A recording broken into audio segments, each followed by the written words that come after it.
राजस्थान के चुनावी रण का परिणाम सामने है। भाजपा ने बहुमत के साथ राजस्थान का चुनाव फतेह कर लिया और एक तरफ सरकार बदलने का ट्रेंड भी लगातार जारी रहा, तो वहीं बागियों ने कांग्रेस और बीजेपी दोनों ही पार्टियों को अपनी ताकत दिखा दी और साबित कर दिया कि अपनों की अनदेखी करना बीजेपी और कांग्रेस के लिए भारी चूक से कम नहीं है। इस रिपोर्ट से समझिए। बागियों ने बिगाड़ा खेल, दंग रही पार्टियां, दिग्गज निर्दलियों ने जीता चुनाव, बागी होकर दिखाई खुद की ताकत। बागियों ने याद दिला दिया छठी का दूध। गिरिराज सिंह मलिंगा न घर के न घाट के, बागियों के आगे ढेर कांग्रेस भाजपा के दिग्गज। राजस्थान के चुनाव परिणाम ने हर किसी को चौंका दिया। राजस्थान में एक बार फिर से हर 5 साल में सरकार बदलने का ट्रेंड अभी भी जारी रहा और चौंकाने वाले आंकड़े कुछ ऐसे भी सामने आए जब दिग्गज अपनी सीट हार गए। जहां एक तरफ कांग्रेस के 25 में से 17 मंत्री हारे, तो उधर भाजपा खेमे के नेता प्रतिपक्ष राजेंद्र राठौड़, उपनेता प्रतिपक्ष सतीश पूनिया भी हार गए।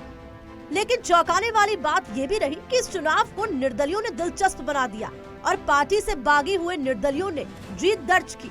कुछ सीट ऐसी भी रही जहां निर्दलियों ने बीजेपी और कांग्रेस को छठी का दूध याद दिला दिया।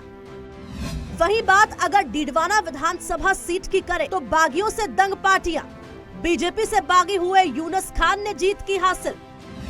यूनुस खान ने निर्दलीय उम्मीदवार के तौर पर डीडवाना से ताल ठोकी। उनके सामने चेतन डूडी और भाजपा के जितेंद्र सिंह जोधा खड़े रहे।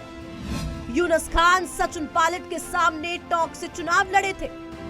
इस बार पार्टी ने उन्हें टिकट नहीं दिया, तो वे बिना दल के चुनाव मैदान में उतरे और जीते भी। वहीं दूसरा नाम चित्तौड़गढ़ से निर्दलीय लड़ने वाले चंद्रभान सिंह आक्या है। इसमें बीजेपी से बागी होकर निर्दलीय मैदान में उतरे चंद्रभान आक्या 6,823 वोटों से आक्या ने दर्ज की जीत। चंद्रभान सिंह आक्या ने एक बार लगाई फिर हैट्रिक। कांग्रेस प्रत्याशी सुरेंद्र सिंह जाड़ावत को हराया। 2013 में चंद्रभान सिंह ने पहली बार चित्तौड़गढ़ से लड़ा था चुनाव। 2018 में कांग्रेस के सुरेंद्र सिंह जाड़ावत को हराया। इस बार चंद्रभान सिंह आक्या का चुनाव परिणाम चौंकाने वाला रहा। यहां से बीजेपी उम्मीदवार नरपत सिंह राजवी की जमानत जब्त करा दी। पैराशूट प्रत्याशी नरपत सिंह राजवी को मिले केवल 19,714 वोट। निर्दलीय उम्मीदवार चंद्रभान सिंह आक्या को 97,340 वोट मिले। कांग्रेस के सुरेंद्र सिंह जाड़ावत को 90,619 वोट मिले। निर्दलीय उम्मीदवार चंद्रभान सिंह आक्या को 6,721 अंतर मतों से जीते। राजस्थान के चुनाव में शिव सीट ने नेताओं को खूब तांडव कराया। इसका कारण यहां से दिग्गज निर्दलीय में एक नाम रविंद्र सिंह का रहा। रविंद्र सिंह भाटी बाड़मेर की शिव सीट पर चुनाव जीते। चुनाव से पहले रविंद्र सिंह भाटी भाजपा में हुए शामिल, लेकिन टिकट नहीं मिला तो निर्दलीय होकर सियासी रण में कूदे। छात्र राजनीति में सक्रिय रहे रविंद्र सिंह भाटी। जोधपुर के जेएनयू के रहे हैं पूर्व छात्र संघ अध्यक्ष। भाटी ने निर्दलीय प्रत्याशी के तौर पर ही लड़ा छात्र संघ चुनाव। बीजेपी में शामिल होने के केवल 9 दिन में ही की थी भाटी ने बगावत। वहीं दिग्गज निर्दलियों में ऋतु बनावत भी रही शामिल। बयाना सीट पर भाजपा से बागी रही ऋतु। उसने निर्दलीय चुनाव लड़ा, बयाना सीट से जीती। वहीं एक नेता ऐसा भी रहा जो चुनाव परिणाम के बाद न घर का रहा न घाट का। इनमें एक नाम है बीजेपी प्रत्याशी गिरिराज सिंह मलिंगा का, जो कांग्रेस छोड़कर भाजपा में शामिल हुए, लेकिन झोली में सिर्फ हार मिली। बीजेपी की टिकट पर चुनाव लड़ने वाले कांग्रेस विधायक मलिंगा को हार का सामना करना पड़ा।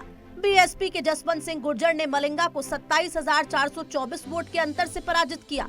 चुनाव से पहले चर्चा में रहे गिरिराज सिंह मलिंगा की झोली में बीजेपी में शामिल होने के बाद भी हार का सामना करना पड़ा और यहीं बीजेपी और कांग्रेस की जनसभाओं में इनके दल बदल की भी खूब चर्चा हुई। देखा जाए तो बागियों ने चुनाव गणित को ही बदल कर रख दिया और निर्दलियों ने अपने दम पर जीतकर पार्टियों को अपनी ताकत का एहसास करा दिया और चुनाव रण के मुकाबले को और दिलचस्प बना दिया और बड़ी पार्टियों को भी सोचने को मजबूर कर दिया कि निर्दलियों की अनदेखी पार्टी को कितनी भारी पड़ सकती है।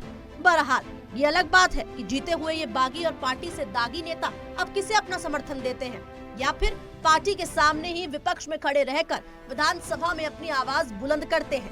ब्यूरो रिपोर्ट, सच बेधड़ा।